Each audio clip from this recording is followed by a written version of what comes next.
Hello team, welcome to my session on Chai pe चर्चा। और आज की चर्चा का विषय है वल्नरेबिलिटी असेसमेंट और पेनिट्रेशन टेस्टिंग। ये क्या है, इसको आज इस सेशन में हम डिस्कस करेंगे।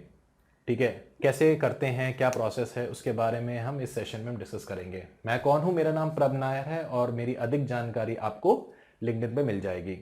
और अगर आप मेरे चैनल के लिए नए हैं तो मेरे चैनल को जरूर सब्सक्राइब करें ताकि आप फ्यूचर में कोई वीडियोस मिस ना करें। आपकी मर्जी है, मैं पुश नहीं करूंगा।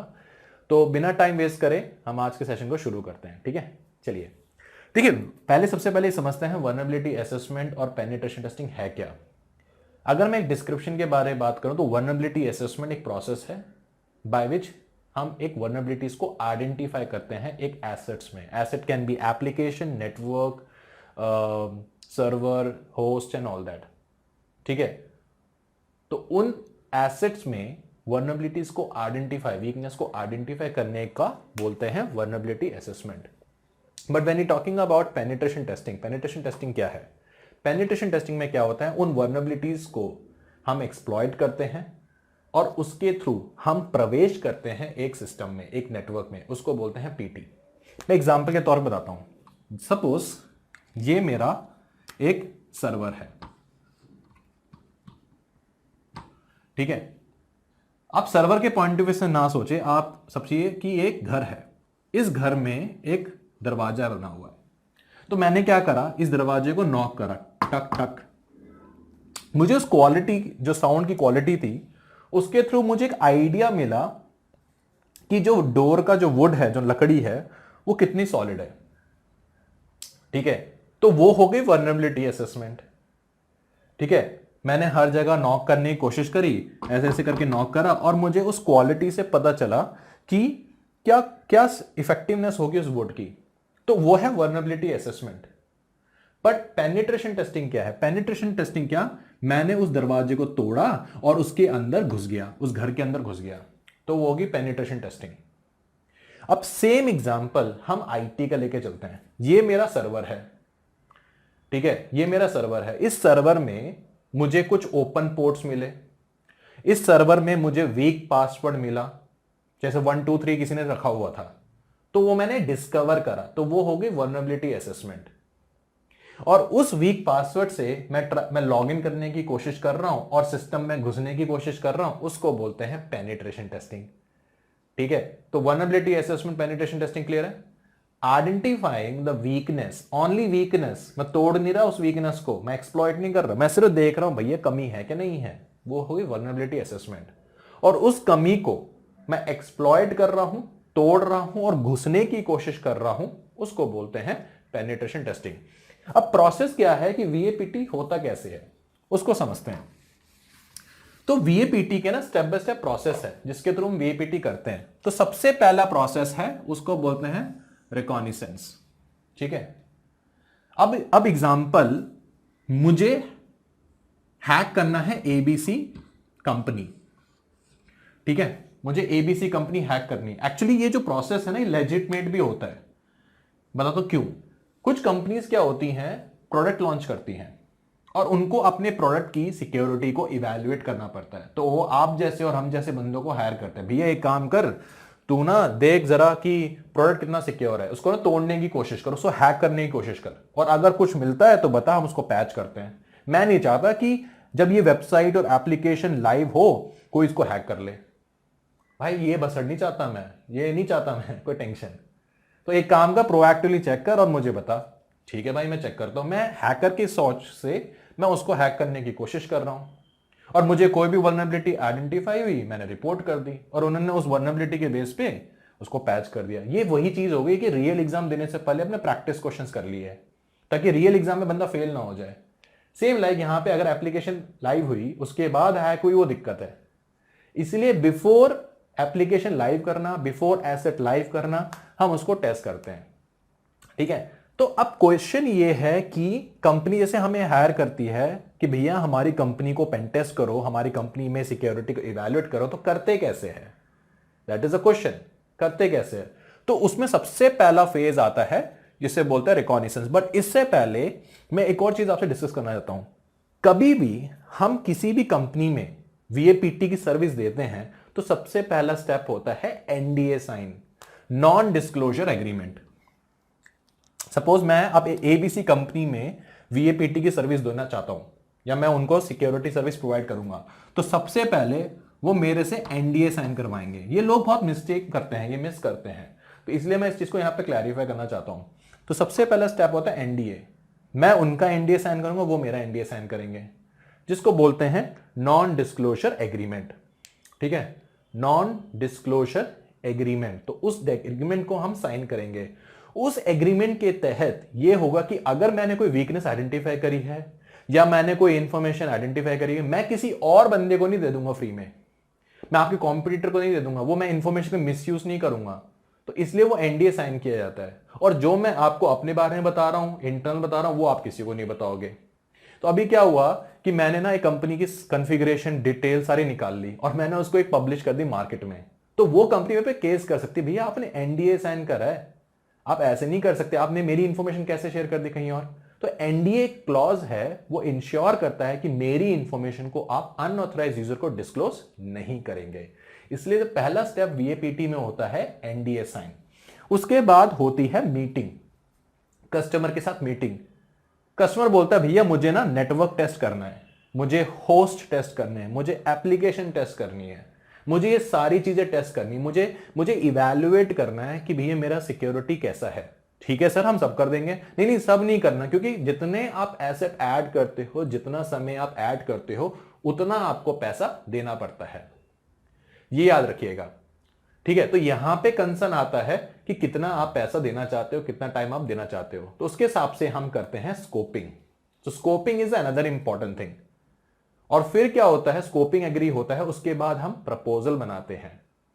ठीक है, प्रपोजल बनाया जाता है, उस प्रपोजल को इनहैंस किया जाता है। उस प्रपोजल में हम मेंशन करते हैं कि क्या मेथोडोलॉजी हम यूज करेंगे जिसके थ्रू हम पेन टेस्टिंग करेंगे। उसमें ये प्रोसेस बताया जाता है कि कैसे हम स्टेप बाय स्टेप प्रोसेस के थ्रू पेन टेस्ट करेंगे, क्या क्या टूल यूज करेंगे, कितने टाइम में करेंगे, क्या सपोर्ट मुझे आपसे चाहिए, क्या सपोर्ट मैं आपको दूंगा। ये सारी चीजें हम कॉन्ट्रैक्ट में इंक्लूड करते हैं। ठीक है, ये सारी चीजें हमारी कॉन्ट्रैक्ट में इंक्लूड होती है। उस कॉन्ट्रैक्ट को साइन करते हैं, अप्रूव करते हैं, उसके बाद हमारी वीएपीटी शुरू होती है। तो ये स्टेप अब क्लियर है आपका। अब तीसरा स्टेप आता है कि करें कैसे।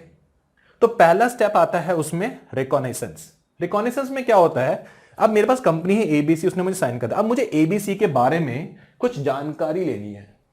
ठीक है, मुझे एबीसी के बारे में जानकारी लेनी है। तो सबसे पहले मैं एबीसी के बारे में, एबीसी की जो कंपनी की वेबसाइट है वो डिफाइन करूंगा, वेबसाइट का आईपी आइडेंटिफाई करूंगा, भैया आईपी क्या है। मैं ये देखने की कोशिश करूंगा कौन से होस्ट ऑन के इंटरनेट पर है, वेबसाइट कंपनी किस में डील करती है, ठीक है, कितने एम्प्लॉय हैं। ठीक है, तो मैं website detail, host detail, employ detail, सारी इंफॉर्मेशन मैं गैदर करूंगा। ठीक है, सपोज मैं abc.com पे गया तो मुझे कंपनी की वेबसाइट पता चली, मुझे ये पता चला कंपनी किस में डील करती है। ठीक है, फिर मैं एक वेबसाइट मैं गैदर करूंगा उसका आईपी एड्रेस। मैं कोशिश ये करूंगा कि मैं वेबसाइट को हैक करूं पहले तो इसलिए मुझे वेबसाइट की आईपी पता होना चाहिए। ठीक है, मुझे ये पता होना चाहिए कि एबीसी जो उस आईपी, मतलब जो वेबसाइट पे आईपी बना हुआ, जो आईपी पे वेबसाइट होस्टेड है, क्या कोई और आईपी भी है जो एबीसी से एसोसिएट है, मैं उसको डिस्कवर करूंगा। वो कैसे पता चलेगा, मैं उनके नेटवर्क रेंज को आइडेंटिफाई करूंगा। ठीक है, मैं डीएनएस डिटेल उस वेबसाइट की आइडेंटिफाई करूंगा, कैसे वो नेम को रीडायरेक्ट कर रहा है। मैं देखूंगा कितने एम्प्लॉय उनके लिंक्डइन पे हैं, किस तरीके का इंफॉर्मेशन वो शेयर करते हैं, उनका ट्विटर अकाउंट, उनका लिंक्डइन अकाउंट, उनको सबको सर्च करूंगा। ठीक है, मैं कोशिश करूंगा कि उनके एम्प्लॉयज को कनेक्ट कर सकूं और उसके थ्रू मैं इंफॉर्मेशन और गैदर कर सकूं। तो जो रिकॉग्निशंस फेज है ना, वो एक इनिशियल फुटप्रिंटिंग प्रोसेस होता है कंपनी की इंफॉर्मेशन गैदर करने का। और उसके दो तरीके भी हैं, एक को बोलते हैं एक्टिव और एक होता है पैसिव। एक्टिव क्या होता है कि मैं डायरेक्टली अप्रोच कर रहा हूं। मैंने क्या करा, डायरेक्टली उनके ना कस्टमर केयर में कॉल करा, डायरेक्टली मैंने रिसेप्शन में कॉल करा और उनसे इंफॉर्मेशन ली। तो यहां पे जो अप्रोच हुई वो डायरेक्ट है। ठीक है, वो डायरेक्ट अप्रोच है। और मैंने क्या करा, वेबसाइट पे एक रिक्वेस्ट भेजी, वेबसाइट ने मुझे रिप्लाई करा, उस रिप्लाई को मैंने एनालाइज करा कि किस टाइप की कॉन्फ़िगरेशन वेबसाइट पे है, किस तरह के ओएस है। तो मेरी जो अप्रोच है वो डायरेक्ट है। जो पैसिव अप्रोच होती है, जो होती है इनडायरेक्ट मतलब थर्ड पार्टी के थ्रू। भैया मैं डायरेक्ट नहीं जाऊंगा, कोई बहुत सारी थर्ड पार्टी वेबसाइट होती हैं जो कंपनी की वेबसाइट की डिटेल्स रखती हैं। जैसे एक वेबसाइट है सपोज वो पोर्टफोलियो मेंटेन करती है, वो फाइनेंशियल न्यूज मेंटेन करती है, तो मैं उस विजिट पे जाऊंगा। तो इससे क्या हुआ, मैं अपनी आइडेंटिटी को हाइड कर सकता हूं, क्योंकि जब मैं एक्टिव हो रहा हूं तो मेरी इंफॉर्मेशन वहां जा रही है, राइट। तो मेरी इंफॉर्मेशन भी कैप्चर हो रही है। तो पैसिव में क्या होता है, मैं थर्ड पार्टी सोर्स यूज करता हूं, intodns.com, websitefootprinting.com, ये सारी वेबसाइट पे जाके वहां से मैं देखूं क्या क्या इंफॉर्मेशन अवेलेबल है। तो मुझे पहले स्टेज पे कुछ डिटेल्स मिल गई, जैसे डीएनएस मिल गया, मुझे आईपी एड्रेस मिल गया और मुझे नेटवर्क रेंज मिल गई। तो ये और एम्प्लॉय इंफॉर्मेशन मिल गई। तो ये सारी इंफॉर्मेशन मुझे पहले स्टेज पे मिल गई, जिसको बोलते हैं रिकॉग्निशन, जहां पे मैंने कंपनी की फुटप्रिंटिंग करी। अब दूसरा फेज आता है जिसको बोलते हैं स्कैनिंग। अब स्कैनिंग ना 3 टाइप की होती है। पहली होगी नेटवर्क स्कैन, दूसरी होगी पोर्ट स्कैन और तीसरी होगी वल्नरेबिलिटी स्कैन। देखो, ड्यूरिंग अ रिकॉग्निसेंस मुझे वेबसाइट का आईपी मिला और मुझे और हुईज की थ्रू डिटेल ये मिली कि ये 1.1 1.0.0.0 का नेटवर्क का पार्ट है। तो मैं ड्यूरिंग अ रिकॉग्निसेंस ये आइडेंटिफाई करूंगा कि कोई और आईपी उस कंपनी का इस रेंज का है क्या नहीं है, या उस रेंज में और कोई आईपीज हैं जो abc.com को रिलेट करते हैं, जिसको मैं टारगेट कर रहा हूं, गैदर कर रहा हूं इंफॉर्मेशन, ठीक है। तो अब वो कैसे करूंगा, उस नेटवर्क रेंज को मैं स्कैन करूंगा, जिसको बोलते हैं नेटवर्क स्कैन। मैं एग्जांपल देता हूं, सपोज मैं 1.0.0.0.8 पे स्कैन मारना चाहता हूं। तो इसका मतलब एज अ अटैकर मैं मल्टीपल सिस्टम्स को स्कैन कर रहा हूं, और जो सिस्टम मुझे रिप्लाई कर देगा तो मुझे पता चल जाएगा कौन से आईपी लाइव है। तो नेटवर्क स्कैन के थ्रू मैं ये आइडेंटिफाई करूंगा कौन से और आईपी हैं जो एबीसी कंपनी के हैं और कौन से नहीं है। तो मुझे पता चला कि मेल सर्वर का आईपी भी मिल गया उस रेंज में, मुझे एफटीपी सर्वर भी मिल गया, मुझे इंटरनल सर्वर मिल गया। तो सारी चीजें मुझे उस रेंज में मिल गई। अब मुझे आईपी मिलने के बाद कि भैया आईपी तो ये लाइव है, उन आईपीस पे मैं करूंगा पोर्ट स्कैन। पोर्ट, अब पोर्ट क्या है, देखिए पोर्ट एक ऐसा जरिया होता है जिसके थ्रू दो कंप्यूटर कम्युनिकेट करते हैं नेटवर्क में। जैसे अभी मैं हिंदी में बात करता हूं, हिंदी हमारी एक लैंग्वेज है जिसके थ्रू मैं कम्युनिकेट कर रहा हूं। वैसे दो कंप्यूटर्स प्रोटोकॉल के थ्रू कम्युनिकेट करते हैं। प्रोटोकॉल क्या है, सेट ऑफ रूल, भैया ये रूल है, इसके थ्रू मैं कम्युनिकेट करूंगा। सेम लाइक यहां पे हिंदी है, उसके थ्रू कम्युनिकेट करूंगा। तो दो कंप्यूटर जब कम्युनिकेट करते हैं वो एक प्रोटोकॉल के थ्रू कम्युनिकेट करते हैं, और वो प्रोटोकॉल एक पोर्ट के थ्रू जाता है और आता है। तो यहां पर क्या है, मेरा एज अ अटैकर ऑब्जेक्टिव होगा कि उसके सिस्टम पे कौन कौन से पोर्ट ओपन है जिसके थ्रू मैं सिस्टम में घुस जाऊं। तो वो करते हैं पोर्ट स्कैन। उसके लिए टूल है एनमैप, जिसके थ्रू मैं एक्टिव पोर्ट्स आइडेंटिफाई करूंगा टारगेट सिस्टम पे। मैं सिंपल आईसीएम पे पैकेट भेजूंगा, और अगर आईसीएम पैकेट मुझे रिप्लाई मिल गया उस पोर्ट पे, तो मुझे पता चल जाएगा कि पोर्ट ओपन है। जैसे ही पोर्ट स्कैन मुझे पता चला तो एटलीस्ट मुझे आइडिया मिल गया कौन कौन से सर्विसेज और कौन कौन से ओपन पोर्ट उस सिस्टम पर हैं। अब तीसरा चीज मैं यहां पे करूंगा वल्नरेबिलिटी स्कैन, जहां पे मैं वल्नरेबिलिटी सिस्टम की आइडेंटिफाई करूंगा। क्योंकि पोर्ट तो आइडेंटिफाई हो गया, बट किसके थ्रू मैं एक्सप्लॉइट कर सकूं, क्या वीकनेसेस हैं सिस्टम में, ठीक है। जैसे अब आपने मुझे अटैक करना है, तो आपको पता चला इसकी पेट में वीकनेस है, तो आपने मुझे ऐसी मेडिसिन दे दी जो डायरेक्टली मेरे पेट को हर्ट हुई, उससे मैं मर गया। सेम लाइक अगर किसी सिस्टम को हैक करना है तो उसके सिस्टम की वल्नरेबिलिटीज हमें पता होनी चाहिए। वल्नरेबिलिटीज मतलब एक्सप्लॉइट, वल्नरेबिलिटी मतलब वीकनेस, सॉरी। और उस वीकनेस के बेस पे हम तैयार करेंगे एक्सप्लॉइट, औजार। ओके, कौन करेगा, अटैकर। सो अटैकर यहां पे क्या हुआ, थ्रेट जिससे हमें डर है, ठीक है। वो डिस्कवर करेगा कौन कौन सी वल्नरेबिलिटीज हैं, ठीक है, और उसके बेस पे एक्सप्लॉइट लिखेगा और उसके थ्रू एक्सप्लॉइट करेगा, ठीक है। इतना पॉइंट क्लियर है। अब स्कैनिंग में हमें सिर्फ इंफॉर्मेशन मिली कि open port, vulnerabilities and all that. अब हम ट्राई करेंगे क्या मैं उस वल्नरेबिलिटी के थ्रू सिस्टम एक्सेस कर सकता हूं।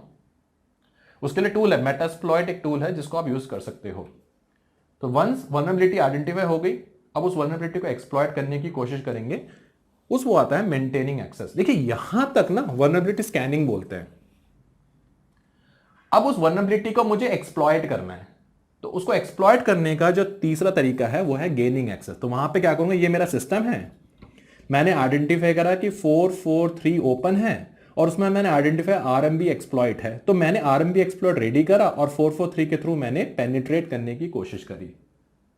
एक चीज और, अगर क्लाइंट ने बोला है मुझे वीए ही करना है तो वीए करे। अगर आप पीटी में जाएंगे तो वो ऑफेंसिव हो जाएगा, वो हैकिंग हो जाएगी, ठीक है, वो आपके लिए दिक्कत हो जाएगा क्योंकि वो अलाउड नहीं था। ये मत सोचना 1+1 फ्री दे रहे हो उससे, वीए के केस में पीटी भी फ्री दे दी। नो, जब तक अगर क्लाइंट ने एग्री नहीं करा पीटी के लिए, पीटी नहीं करोगे। तो आपने गेनिंग एक्सेस करा, उस वल्नरेबिलिटी के थ्रू गेन एक्सेस करा, और उस सिस्टम पे आपने कोई ट्रोजन या एप्लीकेशन इंस्टॉल कर दी।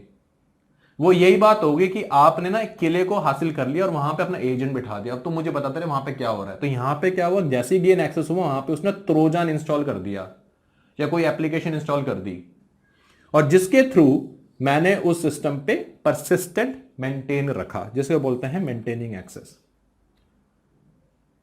मैंने सारा डेटा उस सिस्टम से निकाल लिया और मैंने वहां के लॉग्स को डिलीट कर दिया, क्योंकि इतने एफर्ट से मैंने उसको हैक करा, किसी को पता चल गया तो उन एरिया को वो दोबारा पैच कर देगा कि किसी ने क्या करा, सिस्टम को हैक करा इस पोर्ट से, इस वल्नरेबिलिटी के थ्रू। और उनको कहां से पता चला, ये लॉग से पता चला। तो एज अ अटैकर मैं क्या करूंगा, उन लॉग्स को डिलीट कर दूंगा। Is it clear? उन लॉग्स को डिलीट कर दूंगा ताकि दोबारा मुझे ये चीज ना करनी पड़े, मैं डायरेक्टली ये चीज करूं। और इसके थ्रू आप पीटी करते हो एक ऑर्गेनाइजेशन में। पेनिट्रेशन टेस्टिंग नेटवर्क के अगेंस्ट होती है, सिस्टम के अगेंस्ट होती है, एप्लीकेशन के अगेंस्ट होती है, ठीक है। तो ये प्रोसेस होता है, फिर आप एक रिपोर्ट बनाते हो और रिपोर्ट आप क्लाइंट को सबमिट करते हो, सब्जेक्ट टू अप्रूवल, फिर आपकी पेमेंट हो जाती है। तो ये प्रोसेस है जो फॉलो होता है। तो पहला स्टेप रिकॉग्निसेंस, वेयर हम इनिशियल गैदर करते हैं इंफॉर्मेशन कंपनी के बारे में, website, DNS, IP address and all that. फिर आता है स्कैनिंग फेज, जिसमें सबसे पहला फेज होता है नेटवर्क स्कैन। जो हमने आइडेंटिफाई करा है आईपी, उस पर हम लाइव स्कैन चलाते हैं, नेटवर्क आइडेंटिफाई करते हैं कि उसमें कौन कौन से और आईपीज हैं जो एबीसी से रिलेटेड हैं। उनके बाद जो जो होस्ट हमें डिस्कवर हुए उन पे हम पोर्ट स्कैन करेंगे, आइडेंटिफाई ओपन पोर्ट्स, और फिर हम वल्नरेबिलिटी स्कैन करेंगे उन सिस्टम्स पे। फिर उन वल्नरेबिलिटी को एक्सप्लॉइट करने की कोशिश करेंगे मेंटेनिंग एक्सेस में, और फिर उसके थ्रू गेन एक्सेस करेंगे, वहां पे परसिस्टेंट कंट्रोल बनाएंगे और सारा डाटा डाउनलोड करेंगे, और फिर वहां के लॉग्स को डिलीट कर देंगे ताकि ये पता ना चल सके किसी ने उसको हैक किया है, ठीक है। तो गुड हैकर वो होता है जो हैक करे, बट ग्रेट हैकर वो होता है जो अपने ट्रेसेस को क्लियर करे, ठीक है। तो ये था जो मैं एक पेन टेस्टिंग मेथोडोलॉजी में एक्सप्लेन करना चाहता हूं आपको। अगर आपको ये वीडियो पसंद आई और आप चाहते और वीडियोस में पेन टेस्टिंग, एथिकल हैकिंग पे बनाऊं, तो जरूर मुझे कमेंट बॉक्स में बताएं, और आपको कैसी लगी वीडियो ये भी बताएं, ताकि ये मुझे मोटिवेशन मिलेगी और बेटर वीडियोस बनाने के लिए। थैंक यू अभी के लिए, और जरूर सब्सक्राइब करें मेरे चैनल को, ठीक है। Thank you, bye.